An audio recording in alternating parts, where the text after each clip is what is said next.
مهربانیت را از من دریغ مدار.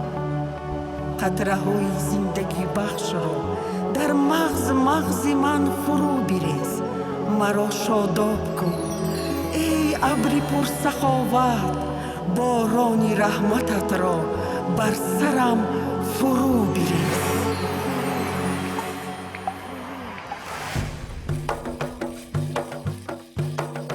ای خانه به تن لباسی فرسوده بکن، خود را غمگین و زار و افسرده بکن. با اشک گلان در بدر خانه بگرد، با گندم و ماش خیریه دلده بکن.